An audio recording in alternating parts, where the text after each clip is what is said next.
¿Qué tal, muchachos? ¿Cómo están? El día de hoy vamos a trabajar el texto argumentativo. El texto argumentativo es la tipología textual que se encarga de agrupar unos géneros discursivos particulares. Entre los géneros discursivos que hacen parte de la tipología textual encontramos el ensayo, la reseña crítica y la columna de opinión. El día de hoy nos vamos a concentrar en la columna de opinión. Entonces, ¿qué es una columna de opinión? Una columna de opinión es un texto argumentativo en donde el autor expresa su punto de vista respecto a un tema específico, independientemente de que esté en lo correcto o no. Digamos que eso es la definición de una columna de opinión y tiene unas características particulares. Y las características particulares son: hay una tesis o un planteamiento de un problema, luego hay una presentación de argumentos, luego vamos a encontrar la confrontación de distintos puntos de vista y por último la síntesis o conclusión. Digamos que esos son los elementos fundamentales de una columna de opinión.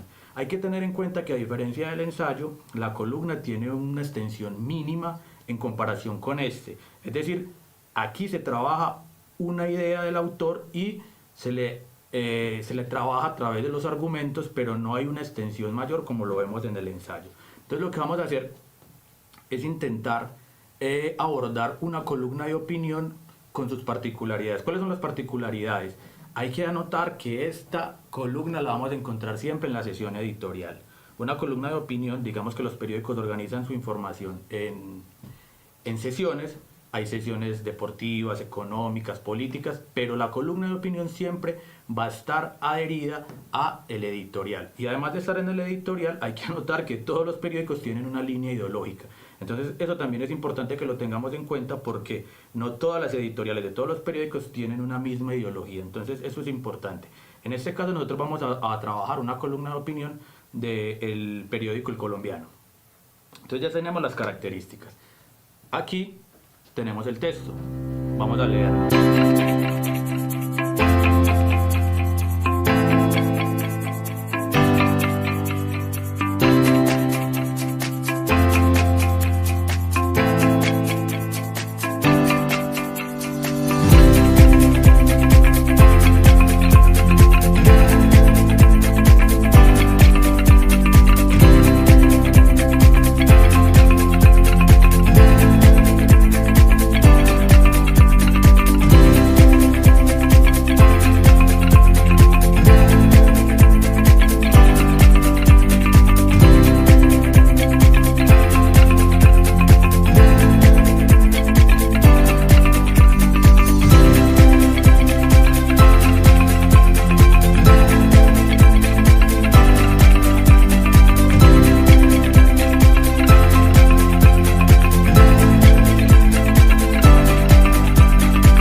Que hay algunos párrafos que están señalados en rojo y otros tienen un resaltado en amarillo. Lo resaltado en amarillo es aquello que el autor pretende, es lo que está como insinuando su tesis.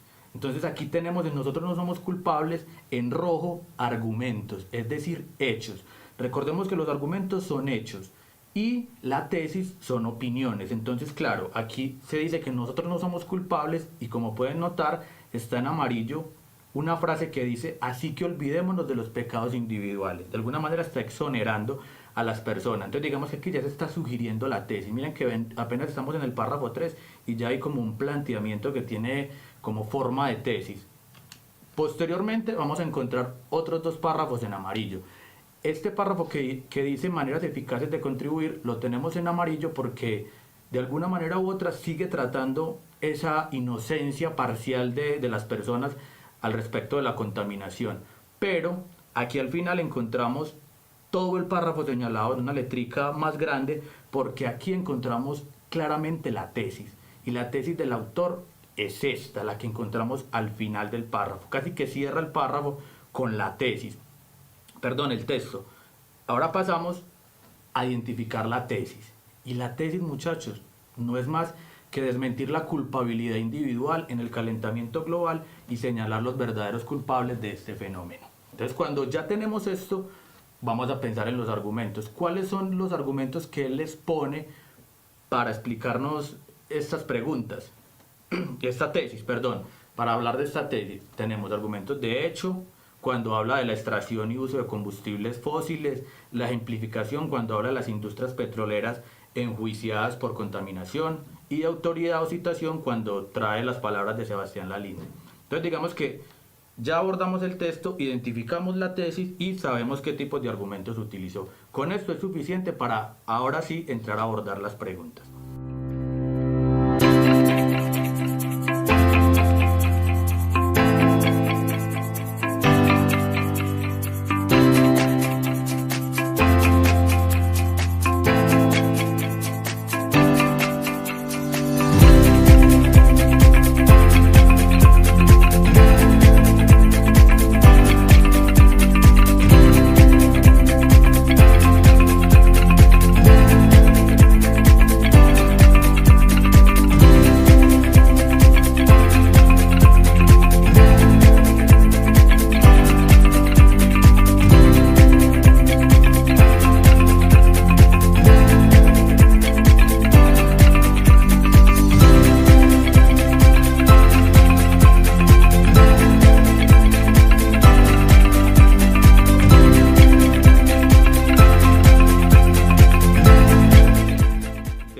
La primera pregunta. Aquí tenemos una pregunta que dice así: considera las dos siguientes afirmaciones del autor. 1. Nadie es totalmente coherente en el tema ambiental ni en otros asuntos. 2. Se quejan por el Amazonas, pero consumen carne o usan vehículo a gasolina. ¿Cuál es la relación entre los enunciados 1 y 2 del texto? Bien, muchachos, aquí es importante anotar que esta pregunta lo que está verificando es la capacidad que nosotros tenemos de vincular elementos textuales, es decir, qué relación hay entre las distintas partes del texto. Entonces, vamos a ver las opciones de respuesta y cómo podemos llegar a la respuesta correcta. Entonces tenemos A, 2 es una introducción de 1, B, 1 es una consecuencia de 2, C, 2 es una ejemplificación de 1, D, 1 y 2 se contraponen. Bien, entonces vamos a mirar de qué manera lo resolvemos. Lo primero que hay que hacer, entonces, cojamos enunciado por enunciado. Entonces el enunciado 1 lo encontramos en el párrafo 3 y alude ¿a qué? A la incoherencia de las personas. Eso es lo que alude el enunciado 1. Y vamos al enunciado 2, que está en el párrafo 2. Se evidencia la incoherencia. ¿Cómo se evidencia? Que critican la situación del Amazonas, pero aún así consumen ¿qué?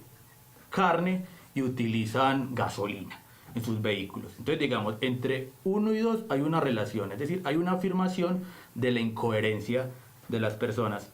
Y el enunciado 2 es una ejemplificación de dicha incoherencia. Entonces ya sabemos que la relación que hay entre 1 y 2 es claramente ejemplificación. Entonces eso nos daría como respuesta la respuesta C. 2 es una ejemplificación de 1. Vamos a descartar, porque aquí la situación, muchachos, es clara. Hay preguntas que tienen diferentes distractores. Entonces hay un distractor que es el distractor fuerte, hay un distractor absurdo y hay un distractor contrario. Entonces vamos al ejercicio del descarte. Vemos que en A no puede ser introducción porque no hay presentación de un tema. Entonces la A se descarta porque no hay una presentación del tema. En B, 1 no es consecuencia de 2, sino a la inversa, como ya lo vimos. Es decir, 2 termina siendo la ejemplificación de 1. Entonces digamos que este sería en alguna medida el distractor fuerte, porque lo que hace es romper la relación lógica, como que si yo digo una cosa es consecuencia de la otra. No, aquí lo estaría modificando, estaría a la inversa. Entonces no puede ser la correcta porque 1 no es ejemplificación, no es consecuencia. Y tenemos que D no es porque la actitud de las personas es contradictoria, pero no hay contraposición entre los enunciados. Esto es importante. La actitud de las personas es contradictoria, pero entre los dos enunciados no hay contraposición.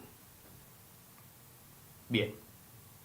Ahora, después de este descarte, es claro que la relación siempre es enunciado 1, expone una idea, una incoherencia, respuesta correcta, es la ejemplificación. ¿Cómo? ¿Cómo es la incoherencia? Que consumen carne, gasolina, pero critican luego la condición climática del Amazonas. Vamos a la siguiente pregunta.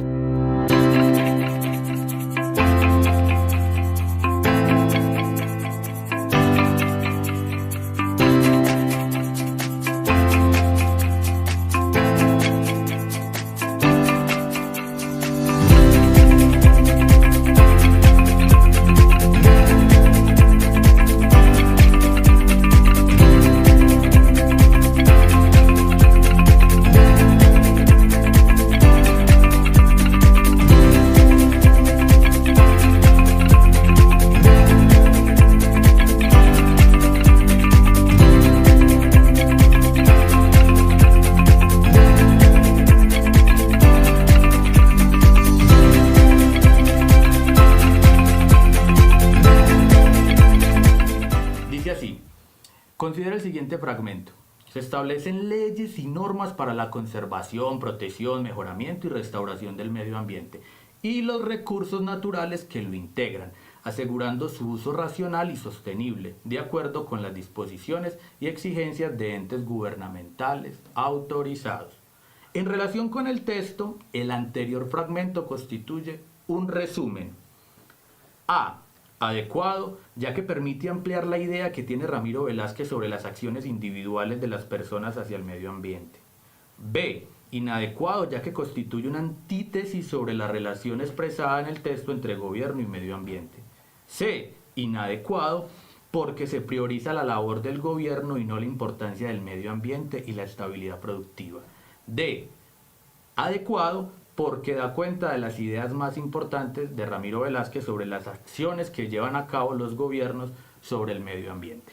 Bueno, muchachos, esta pregunta es de carácter sociocrítico, es decir, ahí necesitamos un nivel sociocultural de lectura, es decir, aquí no nos podemos quedar en lo literal, sino que tenemos que ir más allá del texto, es decir, vincular elementos textuales con el texto. Aquí tenemos un fragmento que es un fragmento que está por fuera del texto y tenemos que establecer qué relación tiene con los elementos textuales. Entonces, aquí podemos pensar la relación en términos intertextuales. Entonces, vamos a decir cuál es la relación que tiene este fragmento con el texto. Y ya sabemos que la idea principal del texto era ¿cuál? ¿Cuál era la idea principal? Lo que pretendía el autor era desmentir la culpabilidad individual y enfocar la culpabilidad en las multinacionales. Entonces, como esa es, digamos, el propósito que tiene el texto argumentativo, convencernos de esto, aquí este fragmento debemos analizarlo en relación con eso. Entonces, aquí lo que me están diciendo es que los gobiernos que están legislando a favor del medio ambiente y lo que el autor nos planteó es completamente errado. Entonces vamos a ver de qué manera podemos resolver la pregunta. Entonces uno puede decir que la respuesta correcta es la opción B. En relación con el texto, el anterior fragmento constituye un resumen inadecuado, ya que constituye una antítesis sobre la relación expresada en el texto entre gobierno y medio ambiente. Entonces ya sabemos que es una antítesis, porque es todo lo contrario de lo que plantea el autor. Pero descartemos opciones. ¿Por qué no puede ser la A? Entonces, no puede ser la A porque en la A no hay síntesis en correspondencia con lo planteado en el texto. Un resumen adecuado tiene que sintetizar de mejor manera lo que el texto plantea, y aquí no encontramos eso. En C, aunque es correcto afirmar que es inadecuado, el resumen no es el adecuado, porque aquí no se plantean cuestiones de jerarquía entre medio ambiente y políticas gubernamentales. Eso no pasa. Entonces, a pesar de que sí es un resumen inadecuado, aquí no hay una jerarquización de las ideas entre que es mejor el gobierno o el medio ambiente. No, esto no pasa en ese resumen. Por lo tanto, no podría ser la síntesis de ese texto. Y en D no corresponde con lo planteado en el texto. Es decir, hay una contradicción. Por eso podemos afirmar que la respuesta correcta es la B, que no está planteando esa relación entre el enunciado y lo que plantea el autor. Bueno, muchachos, hasta aquí hemos visto preguntas de nivel sociocultural, que es la que está vinculando el texto con elementos extratextuales. Vimos la pregunta inicial que está revisando las relaciones internas entre las distintas partes del texto, y ahora nos vamos a concentrar en una pregunta que va a apuntar a identificar los elementos locales que están ahí en el texto.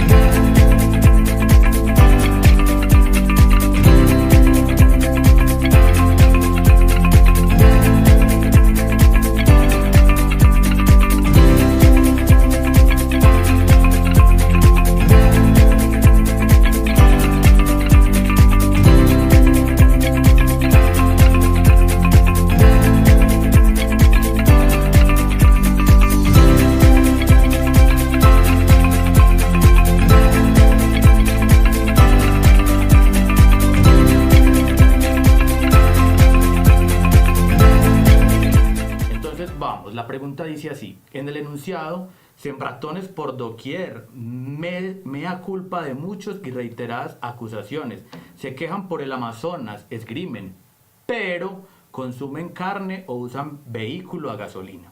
El conector subrayado es usado por el autor para. Entonces aquí nos están preguntando por un elemento local, es decir, esos elementos cohesivos en el texto.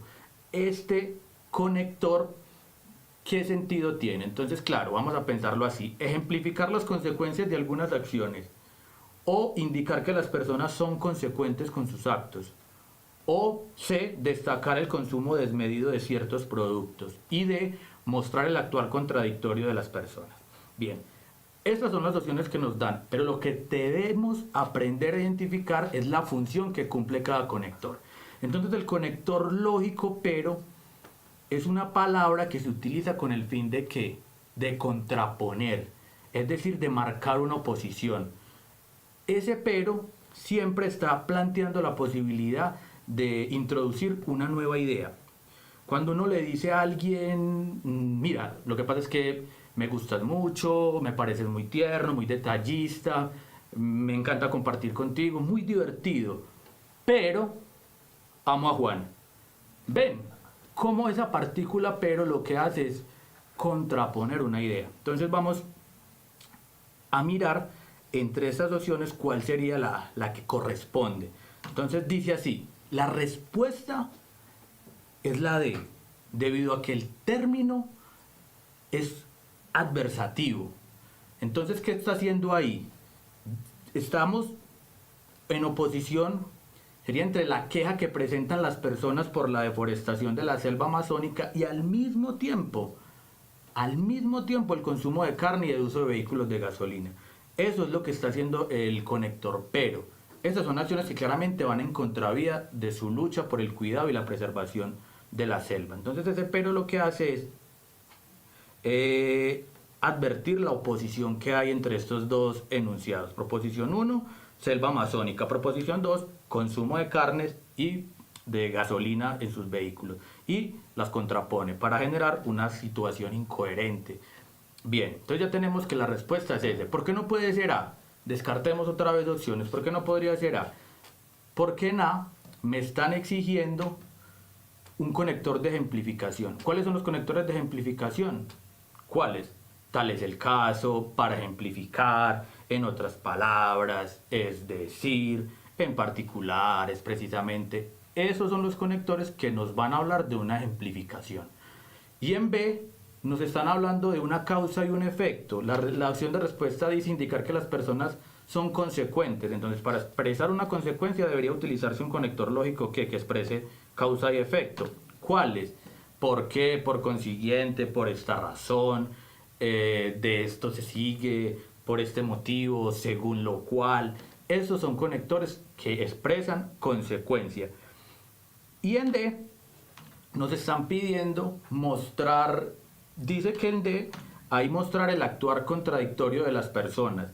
Y para mostrar un actuar incoherente, digamos que un conector que nos serviría para eso sería el de hacer énfasis. Mostrar algo no lo enfatiza. Y los conectores de énfasis son cabe destacar, cabe resaltar que, cabe señalar que, ciertamente. Esos son conectores que nos dan la fuerza en el énfasis. Pero no, eso no pasa en estas opciones, sino que la función del pero es adversativa, oponer dos ideas. Por ende, la respuesta correcta es la D.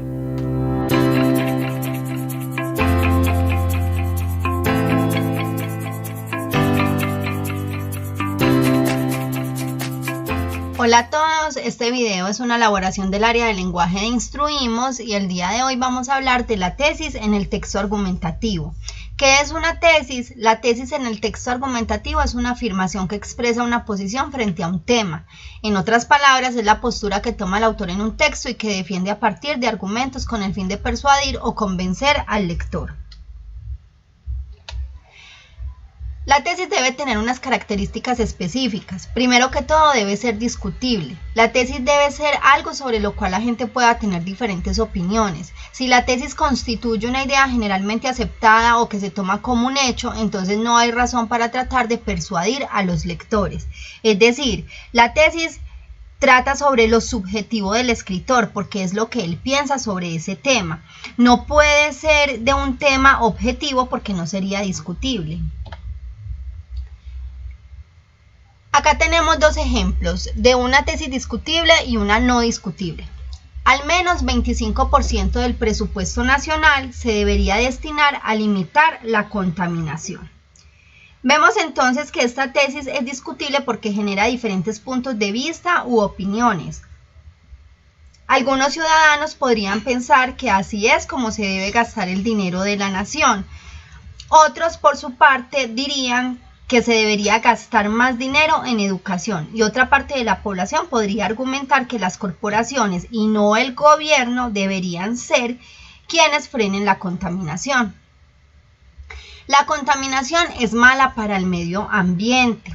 Este tipo de tesis no es discutible porque todos los estudios, análisis y opiniones coinciden en que la contaminación es un problema. Sería complejo entonces argumentar de manera razonable que la contaminación es buena, por lo cual este tipo de tesis no es una tesis discutible.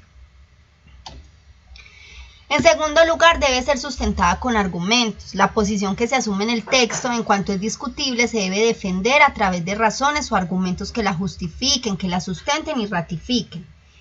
En tercer lugar, debe ser una oración específica y completa, es decir, debe ser una oración declarativa que pueda ser afirmativa o negativa y que tenga un sentido gramatical completo con sujeto, verbo y complemento.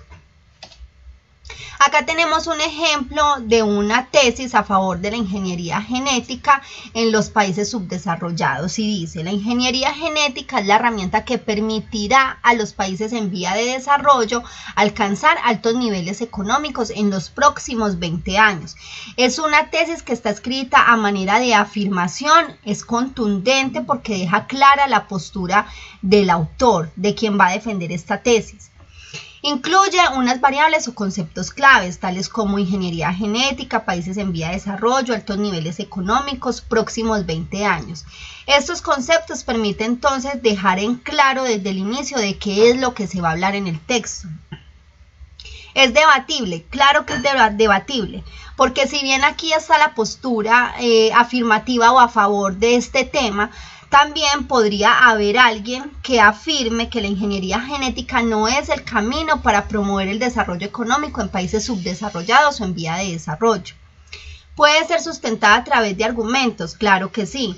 Es un tema que se puede argumentar desde diferentes razones e incluso habrían personas que podrían citar casos de aquellos países en los que la ingeniería genética ha sido el camino para el crecimiento económico.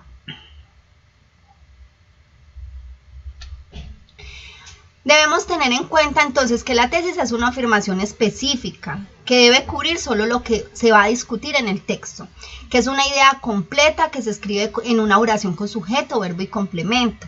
Al pensar la tesis hay que revisar muy bien cuáles son los argumentos que se tienen para sustentarla o para justificar esa postura. Es conveniente presentar la tesis en el párrafo introductorio porque de entrada el lector comprenderá de qué se va a hablar en el texto o cuál es la postura que se va a tratar en el texto. Sin embargo, también es válido ubicar la tesis a lo largo del texto, es decir, lo que llamamos diseminada a lo largo del texto o al final del texto. Cada uno de los párrafos del texto debe estar relacionado con la tesis. Acá tenemos entonces un ejemplo de una tesis al inicio del fragmento y cómo se aborda a lo largo del texto. Miremos. Las personas se han vuelto muy dependientes de la tecnología en los últimos años. En el transcurso de la historia, el ser humano ha creado cosas maravillosas y efectivas que han mejorado ciertas áreas de la sociedad. Con el pasar del tiempo, las innovaciones de tecnología alcanzaron los rincones de la tierra hasta llegar a ser parte acogida por muchas culturas. Anteriormente, el hombre no necesitaba de un computador o ningún aparato tecnológico para aprender y realizar sus tareas diarias, pero evidentemente se ha vuelto cada vez más dependiente de la tecnología. La humanidad se empezó a conformar y satisfacer con la tecnología, y no solo esto, sino que también ha puesto su dependencia de ella, lo cual ha llevado a la deshumanización. Aunque la tecnología trae muchas ventajas, estas mismas se han convertido en desventajas con el pasar del tiempo, ya que ha hecho de la sociedad una sociedad perezosa y facilista. Miramos entonces en este texto que a lo largo del escrito el autor habla de las maravillas o de las invenciones que han sido muy útiles para la humanidad, que han sido creadas por el hombre mismo, pero que éstas también se han vuelto en contra de la humanidad misma, tales como la tecnología, que ha sido muy útil, pero que al mismo tiempo ha llevado a que la sociedad se vuelva perezosa y facilista y a depender de la tecnología para muchísimas cosas. Vemos entonces que lo que se desarrolla a lo largo del texto, el autor ya lo había mencionado al inicio, diciendo que las personas se han vuelto muy dependientes de la tecnología en los últimos años, siendo esta la tesis y la proposición o la postura que el autor va a defender.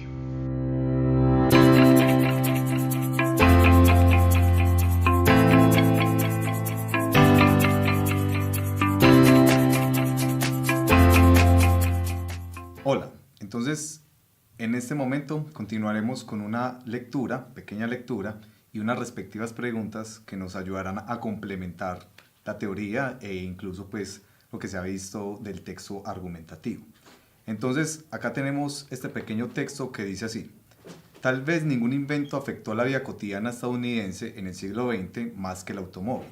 La tecnología para su fabricación existía en el siglo XIX, pero Henry Ford tardó hasta el siglo XX en hacer accesibles los vehículos al público estadounidense. El coche cambió drásticamente para mejor las vías de los americanos. No solo mejoró el transporte, sino que también creó un impulso económico para la sociedad.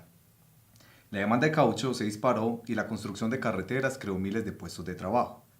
Los gobiernos estatales y locales comenzaron a financiar el diseño de carreteras.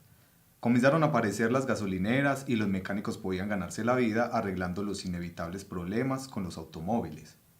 Obviamente, dos industrias bien establecidas, la del petróleo y la del acero, recibieron un fuerte impulso por la demanda de automóviles. La gente podía viajar distancias más largas, lo que provocaba la necesidad de moteles, lugares de comida rápida y comedores. Al principio, los automóviles mejoraban la vida de los seres humanos, pero posteriormente empezaron a aparecer problemas ambientales. En este mundo imperfecto, el proceso de combustión causado por los motores de los automóviles emite varios tipos de contaminantes. El escape de los automóviles es generado por el proceso químico y mecánico que ocurre para que un vehículo funcione. Este escape es lo que contamina el aire. Los contaminantes del escape incluyen hidrocarburos, óxidos de nitrógeno, monóxido de carbono y dióxido de carbono. La causa principal del smog, palabra formada por humo y niebla, proviene de la liberación de contaminantes en el aire de los vehículos a gasolina y diésel, de las plantas y actividades industriales y de la calefacción debida a las actividades humanas. La quema de gasolina en los automóviles libera dióxido de carbono, que es la mayor fuente de emisiones de gases de efecto invernadero en Estados Unidos. El aumento del calor en la atmósfera provoca cambios en los ecosistemas y en los patrones meteorológicos. Los seres humanos pueden experimentar efectos a corto plazo, por lo general temporales, que pueden variar desde náuseas hasta bronquitis, mientras que los efectos a largo plazo pueden incluir enfermedades cardíacas y cáncer de pulmón que llevan a la muerte. En todo el mundo, muchos países han tomado medidas para reducir o limitar las emisiones de gases de efecto invernadero a fin de combatir el calentamiento global. Junto con la actividad humana, los automóviles representan una amenaza para el medio ambiente por el calentamiento global, la contaminación del agua y la lluvia. Los problemas de salud humana relacionados con una contaminación van a seguir empeorando. Muertes causadas por este problema ya están ocurriendo y las cifras van a seguir aumentando. Los seres humanos dependen de los automóviles como su principal medio de transporte, pero compartir el coche o el transporte público reduciría su huella de carbono. Si todos hiciéramos una sola cosa al día para ayudar al medio ambiente, tal vez podríamos ayudar a la sostenibilidad de la Tierra. Lo que acabamos de ver en este texto y también algo que ustedes pudieron observar en la primera parte y en esta segunda parte es que se encierran unos párrafos específicos. En la primera parte veíamos que el párrafo propiamente se encierra es dando a entender una especie como de idea principal, digámoslo así, que es lo que quiere lograr el autor al mostrarnos en los 3 primeros párrafos como una contextualización, pero luego nos dice como que listo, hay un beneficio sobre algo, pero también ocurre lo siguiente, ¿sí? Es como la consecuencia en este ámbito negativo. Para luego llegar en este último párrafo a decirnos que todos nosotros como tal, pues podemos hacer, y no solamente nosotros como seres humanos, sino nuestra misma actividad, entre esas lo de disponer del automóvil, podemos hacer que tranquilamente pues como que el ambiente se deteriore, ¿sí? Entonces también nos hace una especie de invitación a lo último, diciéndonos como, venga, si podemos compartir el automóvil, pues ayudaríamos un poco como a reducir esa brecha, ¿listo? Entonces, teniendo en cuenta este pequeño texto, nos vamos a unas preguntas. Esta primera pregunta nos va a indagar propiamente sobre lo que sería el refrán. ¿Cómo así que el refrán? Muchas veces los refranes los usamos para sintetizar o acoplar cosas que nosotros podemos tener en estos mismos textos. Entonces, en este caso, nos están hablando sobre un refrán propiamente, que sería, de eso tan bueno no dan tanto. Entonces, ese refrán como tal hay que primero saber el significado y luego contextualizarlo con el mismo tema o el texto pues que nos están dando. De eso tan bueno no dan tanto quiere decir como que ve, hay cosas que son bacanas, pero propiamente no siempre va a ser tan provechoso. Sí o sí hay que encontrarle como el ladito maluco, digámoslo así. Entonces por eso nosotros nos vamos a que si se relaciona o no se relaciona. Tenemos entre las 4 opciones 2 que aplican a no y 2 que aplican a sí. En este caso podríamos estar hablando un poco de que puede ser sí la respuesta, sí puede aplicar. Pero ¿por qué propiamente nos vamos con la opción B? La que dice sí, porque aunque el automóvil ha sido de gran ayuda a la movilidad humana, deteriora el medio ambiente en grandes proporciones. Incluso, aunque lo tengamos en un texto, en nuestra vida cotidiana lo observamos mucho cuando hay esas campañas de no solamente pico y placa para reducir la cantidad de vehículos en la ciudad, sino también para reducir esos gases que se promueven constantemente durante todo el día. Entonces ahí es donde tenemos la aplicación de ese mismo refrán. ¿Listo? Por ejemplo, si nosotros nos vamos con esta otra pregunta, hay que considerar un fragmento que está en el mismo texto que dice, junto con la actividad humana, los automóviles representan una amenaza para el medio ambiente por el calentamiento global, la contaminación del agua y la lluvia. De acuerdo con ese fragmento y en relación con la tesis del autor, nosotros ¿qué podríamos decir propiamente? Vuelve y juega. Si estamos hablando que la actividad humana, es decir, nosotros mismos, al estar respirando, al estar inhalando y exhalando aire, al exhalar estamos prácticamente contaminando. El cigarrillo contamina, ¿sí? Pero también si le sumamos como tal lo que es el automóvil, pues mucho más estamos aumentando. Entonces, en cuanto a la tesis del autor, ¿eso qué es lo que nos muestra propiamente? Ahí es donde nos vamos a la opción D. Los autos son una de las causas del deterioro del mismo medio ambiente. O sea que no es la única, es una, porque nos están diciendo en el texto, junto con la actividad humana, los automóviles representan una amenaza. Entonces aquí necesitamos ya concatenar lo que sería nosotros como seres humanos y propiamente el automóvil. También nos vamos a estas otras preguntas. Cuando estamos hablando como tal de lo que sería analogía. Una analogía es una relación de semejanza entre dos términos, dos expresiones, dos ideas. ¿Listo? En este caso nos están indagando propiamente por lo que sería que problemas de salud es a contaminación ¿cómo? ¿Qué?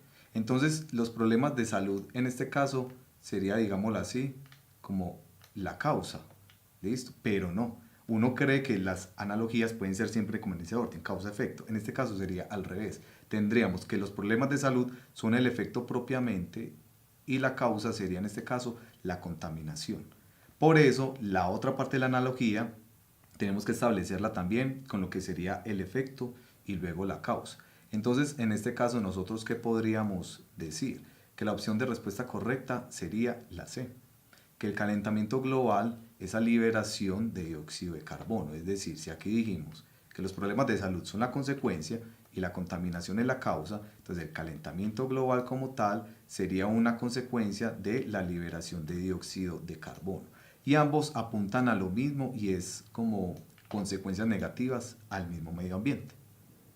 Ahora, en la otra pregunta, ¿qué es lo que nos puede demostrar o qué nos demuestra como tal el autor con su texto? Porque eso es lo que quiere un texto argumentativo, demostrarnos el punto de vista de alguien, sea a favor o sea en contra.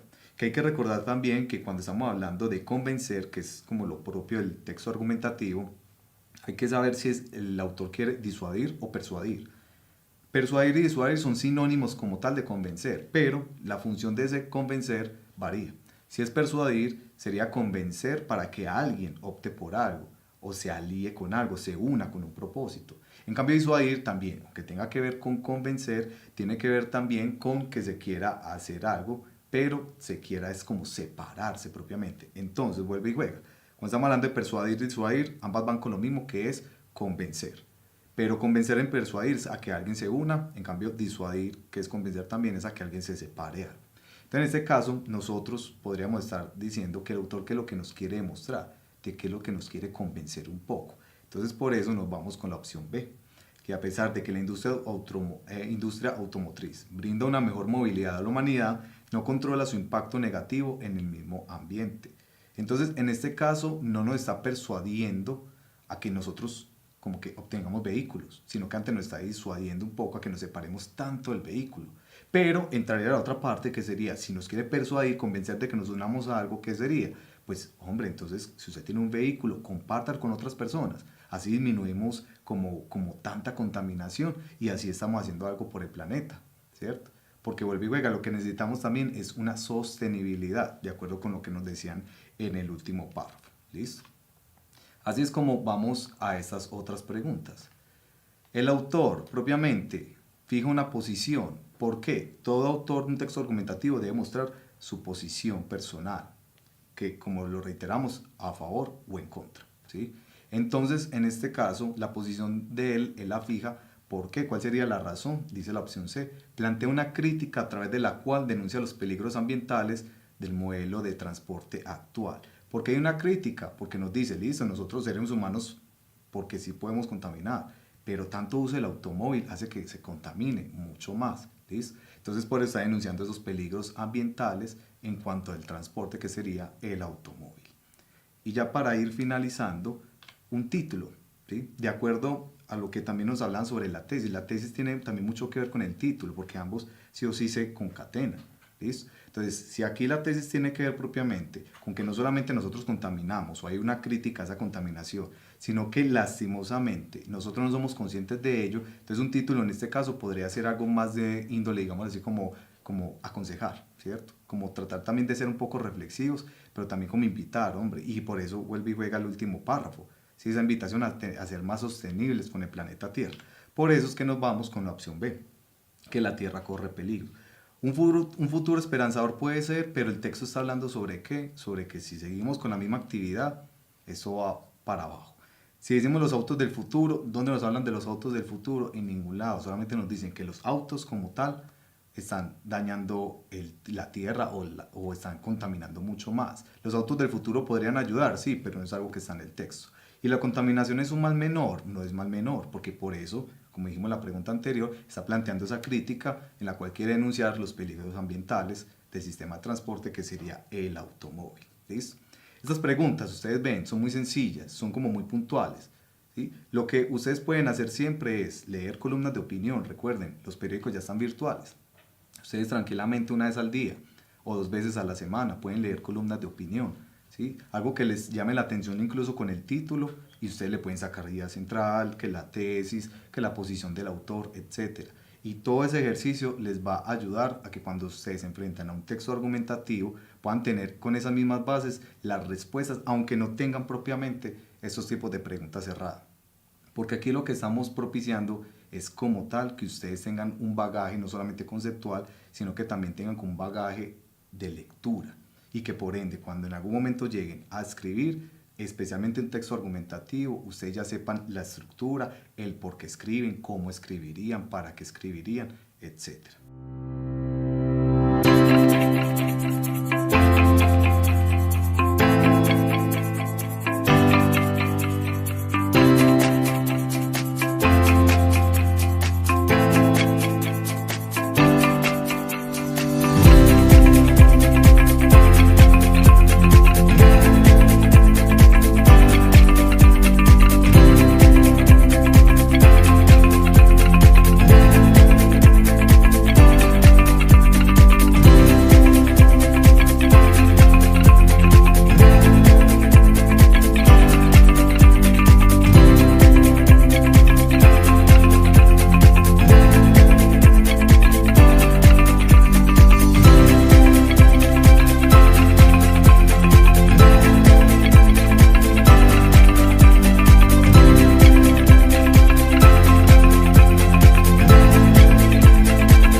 con esto los dejamos por el momento.